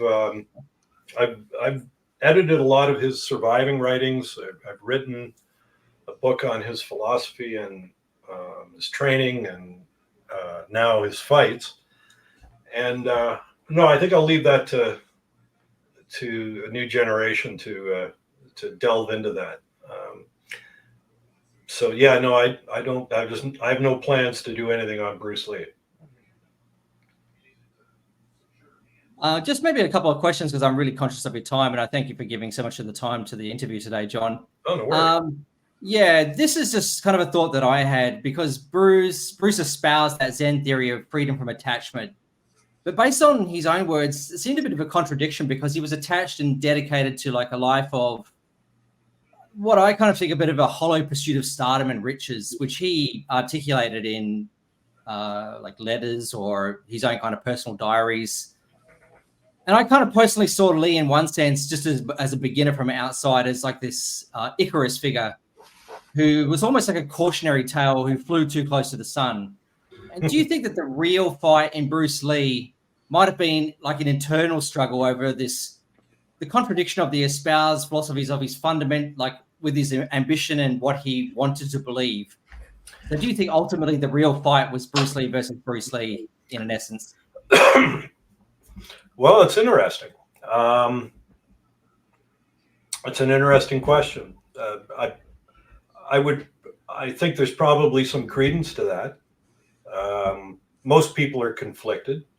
The younger you are, the more conflicted you tend to be, and we tend to lose sight of the fact that he died at 32. He was a human being who wanted to be successful. He cultivated the traits necessary to do that. I don't know that what he desired was, I think you used the term hollow in what you'd emailed to me in terms of like commercial success. I don't know if that applied. He wanted to make an impact. He wanted to be the one to introduce the Kung Fu aspect of Chinese culture to the world. He wanted to provide for his family and himself. And he wanted to make films that ultimately would be able to combine his passion for philosophy and action through combat. In that respect, given his brief 32 years, I think he did quite well. And the other thing to remember, too, is that perceived contradictions, let's say material success and placid tranquility. These are yin and yang, and each is necessary and are interdependent on the other, according to the Eastern viewpoint. And they all emanate from the same source, the Tao, right?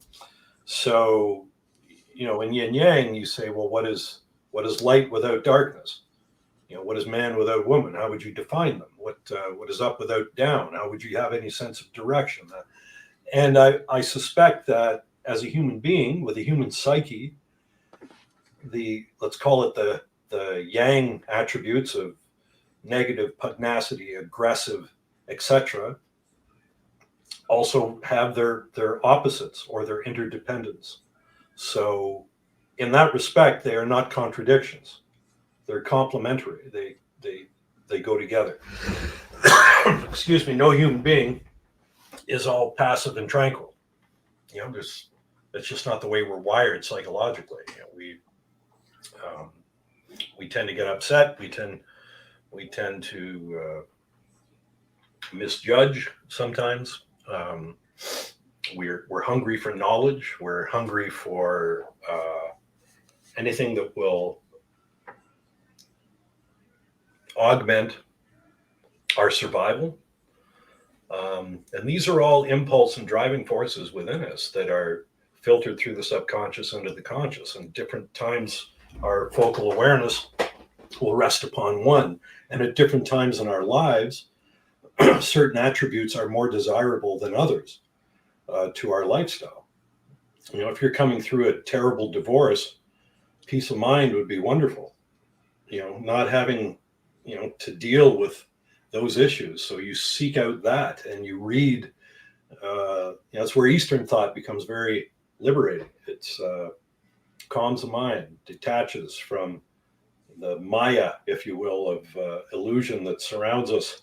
And the real thing is beyond that. And, life and existence is a rat race and a game. And, but then everything's going along well, and you want to learn how to be more successful. And suddenly practical matters mean something. They're more important than these esoteric things.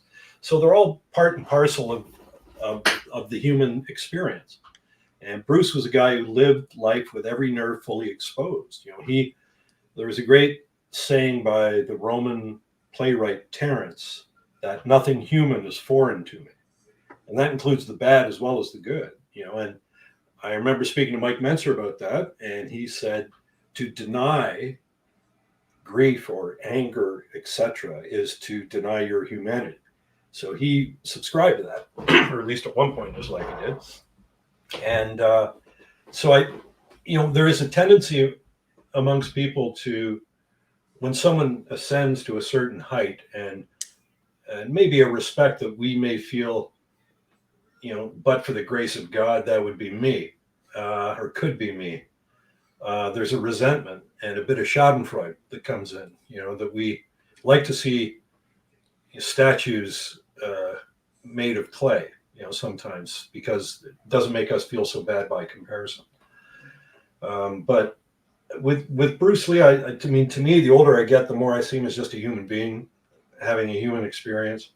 And yes, he got angry, and yes, he got in fights, and yes, he had bad temper, and yes, he obviously used recreational drugs. But I also see a guy who was in love, father of two children, he was very passionate about, who burned the midnight oil, coming up with a better way to communicate the human experience through choreography, wrote scripts, contributed to the music, got involved in the film, read books and books and books on cinematography. So like most interesting people, he was a complex guy, and you can look for contradictions and say, aha, he said this in 1962, but look what he did here he bought a Mercedes Benz, that capitalist bastard, and it's true, but it doesn't mean it's a contradiction from that viewpoint. It can also be viewed as an evolution in thinking and experience in life. priorities shift, like the sands beneath our feet, as Randy Roach might have written at one point. Wait, I got a question. I always want to ask you this, John. Game of Death was a combination. He's ultimate martial arts. He was just loaded with martial arts. Had he lived, where do you think he would have taken his movie direction? What type of movie? Like, how could he have surpassed the Game of Death in terms of showing martial arts? That's a good question. I mean, Game of Death was certainly communicating a philosophy, and it was kind of the Krishnamurti philosophy applied to martial arts. The sort of the style of no style. And yeah, I don't know. I suspect that I think he would have taken a few films for the payday. So you would have seen a little bit of the same. It would have been more of he was too passionate about his fight scenes to let someone else choreograph them. So that's for sure. You would have seen some excellent choreography. You probably would have seen some entertaining films, some not so good films. But then I think he would have gotten behind the camera. That seemed to be his interest in directing and producing and storytelling. And then it's a tough call. I don't know. I mean, again, here's a guy at 32 that was very top of his game. I mean, when he died, he had offers that would have made him the highest paid actor in the world. And so, it would be pretty hard to say no to that kind of money. So I'm sure he would have accepted it and done some films, some good, some bad. Probably co-starring with some other big names, possibly. Yeah, no doubt. No doubt. Speaking of storytelling, John, just before we go, I hear you have something in the works along the lines of either a Mike Mentzer story, because I know that you're heavily involved with that with your Heavy Duty College YouTube channel, which is awesome. And if you haven't checked that out yet in the audience, you need to check that out because there's some superb history and footage and storytelling there from John. But also, I heard a rumor that you're going to be tackling the 1980 Olympia with some new information, perhaps? Well, I'm in the midst of writing Mike Mentzer's biography. I'm actually just this week, the past 3 days, I've not been writing. I've been averaging about 6 hours a day since May. And this book has metastasized into some monstrosity that I'm eventually going to have to chop down. But Randy actually has been very helpful. He's ridden shotgun with me on it. And once it's finished, I'm going to let Randy go through it and tell me where I have a deep fear that I'm too close to the subject matter. It's not a book that I wanted to write, but I sort of like Bruce Lee with the people criticizing his fights and saying, oh, he couldn't fight. I got tired of Mike being misrepresented by an industry that doesn't care for him. So I thought, well, if not me, who? So I'd better get to work on this. And but because I was a friend of Mike's, I'm aware that my proximity to the subject, it's like the old thing, the enemy of my friend is my enemy as well. And I detect that in myself when I'm writing, especially when things like Arnold come up. And I've got to check that impulse.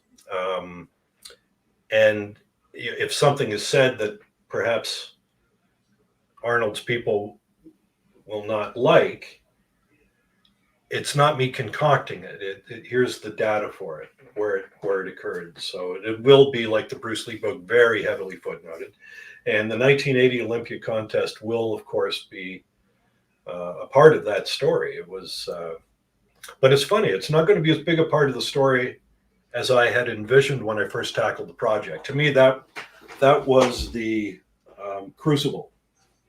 And you have Mike's life, and you have Arnold's life, and they intersect at 1980.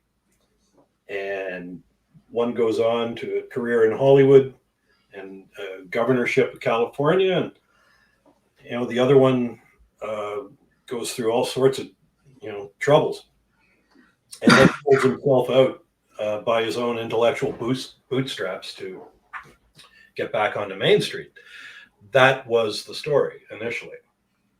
But I can see now that largely through Randy's pioneering efforts that bodybuilding has been a hotbed of corruption long before the 1980 Olympia, and my thought was I had to tell the story simultaneously, not just Mike's story, but the story of the industry a little bit.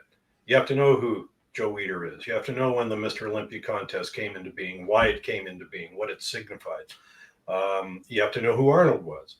You have to know who Arthur Jones was. These are major people in the drama.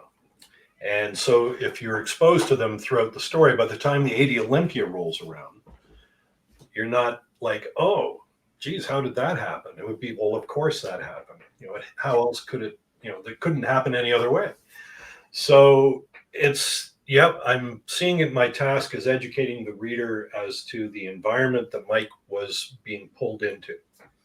And it was an environment that chewed up people and spit them out when they didn't serve a commercial purpose for the most part. And if you did serve a commercial purpose, or better yet, you had Hollywood in your pocket so that your face that was also on the magazine cover was now in movies. You were a good guy to have around, and that's usually how it played out. So yes, I'm working on this book. Right now, as I write it, I'm on chapter 30. It's probably 270,000 words, heavily footnoted, and I know I've got at least another 8 chapters to write. And once that's done, I don't know how many trees will be sacrificed in the process for the paper, but that's when I will go through it and read it with fresh eyes, because I haven't read one chapter of it since I wrote each chapter. And then I want to read it for flow, from any meandering, for any personal prejudices I see creeping into the text, do my best to chop that out. And then I'm going to hand it off to Mr. Roach, and I'm sure he will just carve the hell out of it. And what I get back from him will be a far more balanced, objective, and more likely accurate rendering of what I'm trying to relate. I can be bought. Good to know, Randy. Good to know, buddy.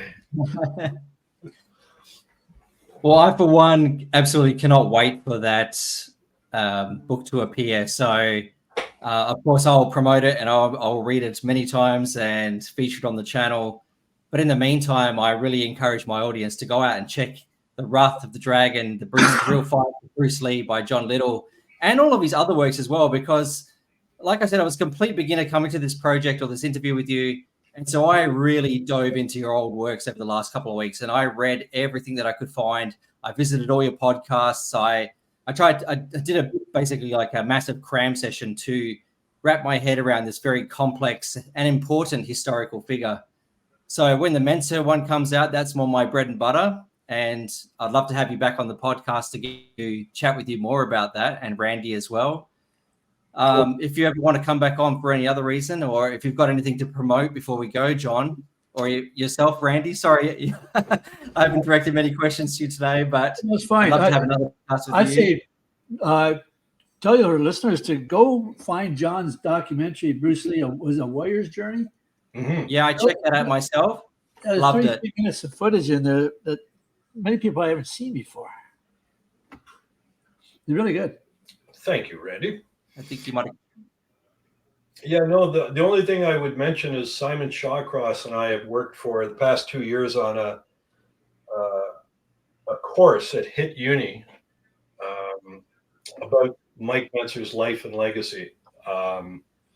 It actually culminated with us going to Athens, Greece, to see the birthplace of reason and science and schools, Aristotle's Lyceum, which played a big role in influencing Mike. So anyway, we just finished that course, and it's available at HIT Uni. And if people are interested in Mike, that would be a good place to get some information.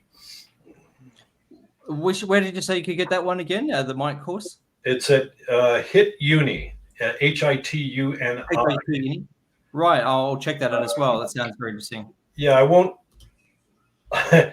give you the URL because it's go on for a week and a half. But if you go to www.hituni.com, and I'll put that in the description of the podcast below for people to check out your site, your books, anything else that you want to put in there as well. So I've got you covered in the description, so just check that out. But I will definitely be doing that. Well, thanks, John. I appreciate it, and I know Simon will appreciate it. I've had a fantastic chat with you today, both John and Randy. I hope we can do it again sometime. Yeah, well, I mean, we both learned something. That is, Randy Roach can be bought. And I put him on the 1980 dodging panel. Yeah. I was just going to say, John, what's your thoughts on bodybuilding before we go like today, in today's sort of thing? Because, there's no more magazines left for you to air your views. What do you think of bodybuilding today? I honestly don't follow it. In all candor, when Mike died, a lot of my enthusiasm went out for the enterprise. I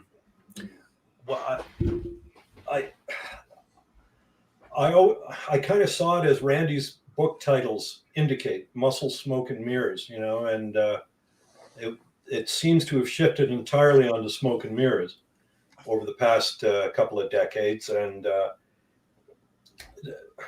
I'm the wrong guy to ask, simply because I don't follow it, so I'm ignorant.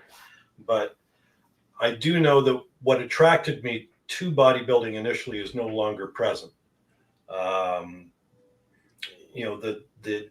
The individuals, the personalities, the unique training approaches, even from the conventionalists like Frank Zane and even Arnold, Franco, Lou Ferrigno.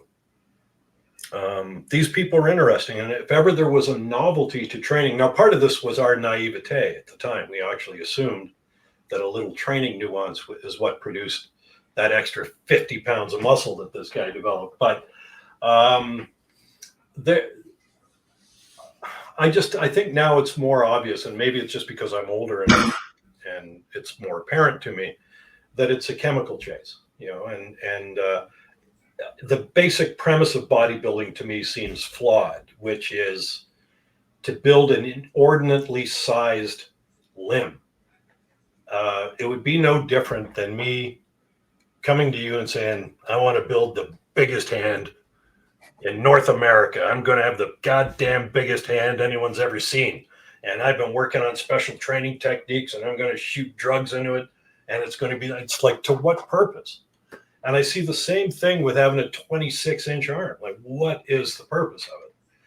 And when people are taking synthol and this stuff, which makes it even more of a joke, because there's zero muscle, it's just inflammation. And you see a guy with biceps or something where the biceps are that looks like a watermelon, but he has forearms like, pipe cleaners. You recognize you're looking at a very insecure individual who feels that if I could just have a bigger arm, I'm going to have respect, and my life's going to change. And what you get is derision. I mean, it's the guy with the big hand. Look at that hand, it's just not normal or desirable. And there's what I see now in bodybuilding is massive insecurity. And not that was any different, 30 years ago. There were still guys who were insecure, but I think it's why I was more interested in Mike, in that it's really interesting that once he was out of bodybuilding, once the goal of building the ultimate physique, whatever that is, was removed from his career choices, he was done with it. He didn't care. He didn't care if he looked like an accountant. That was his goal. Okay, that goal's not there anymore. Well, I didn't get into this as a casual enthusiast. I didn't get into it to keep in shape. I didn't get into it to, look good in a bathing suit. He got into it to be the best bodybuilder in the world. And when he was essentially blacklisted, it was like, well, that's not what I signed on for. So I'm kind of done with it. But I like the fact that he brought the mind in with the body. That was kind of cool. First I ever learned of philosophy was through Mike Mentzer, and that became my major in school, thanks to him. So, and I had great conversations with him over the decades, and the greatest ones had nothing to do with bodybuilding at all. But it was interesting. It was life affirming. It was intriguing. You left thinking, geez, knowledge is possible. This is exciting. What could we discover next? So yeah, I mean, a very long answer to a very simple question, but I if you're asking me for my summation, I think the amount of muscle an individual can build is capped through genetics. I think that cap is a lot lower than most of us are willing to believe. And until we believe that, we're prey for anyone who's selling anything, from supplements to training equipment to training methods. And that in reality, I think bodybuilding in the proper sense should be an adjunct to your life, not the reason for it. It shouldn't take up hours and hours every week, especially the longer you've been at it, because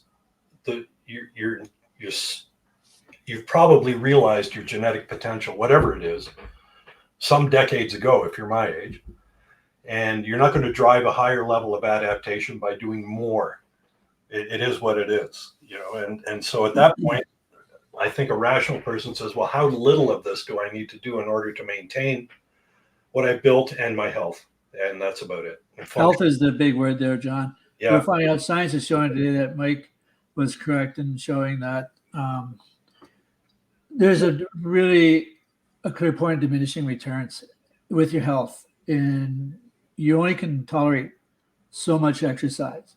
And a certain amount of exercise is actually very good. It can actually add to your health and longevity, but there's a point you cross, and most people cross, where you start to dig a hole, and the longevity thing just gets wiped out. So, and that's why Randy and I do, a lot of cocaine. It's far more relaxing. Whatever gets you through the day. We go, here's to Bruce. You better edit that one out, Sean. Two little philosophies I've always lived by for the last 30 years of bodybuilding is, define your physique, but don't be defined by it.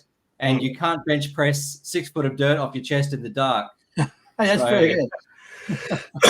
Well, and that's the other thing. Most guys get into bodybuilding because they're at an age when the hormones are kicking in and they want to stand out from their rivals for the attention of the opposite sex. And but 99.9% of women could care less. Like, not even on the radar. And if you go out now, stop the first person you meet on the street and say, who's the current Mr. Olympia? They don't know. They haven't got a clue. What's that? But for some reason, guys have it in their head that this is the most important thing in the world. If you don't have an 18-inch arm, I mean, do you even lift, bro? Like that's apparently supposed to attract the women. I don't know. I know there are women that are attracted to it, but they seem to make up a very small percent of the population. Most women are not that interested in how big your arm tapes. Completely agree. I think that sound bites, along with the others you gave there, was worth a ticket of admission. So something some of my bodybuilding crowd can definitely take away. But I'll tell you, if you were to compare Randy's hand and my hand, I think you'd agree mine is much bigger. Yeah. Which, I think makes me more of a real man, really. That's a new idea for a book there. High intensity hand training. Grip. Yeah. Well, I want to thank you once again for both coming on. Randy, do you have anything to add before we go, or? No, I'm fine. He's for sale. He's for sale. I can't wait to chat with you both again. And like I said again, everyone go out there and get John's book and get Randy's book while you're at it. Yeah, and Randy's in particular. It's 3 volumes. It's like 3 LA phone directors. Yeah, as big as John's Mike Mentzer book sounds. It'd be the same size. Well, thanks, guys. That would be great. Great speaking to you, Sean, and good hearing from you too, Randy. All right, guys. Talk to you there. Bye now. Thank you very much again, John. See you, Randy. My pleasure. Bye-bye. Thank you.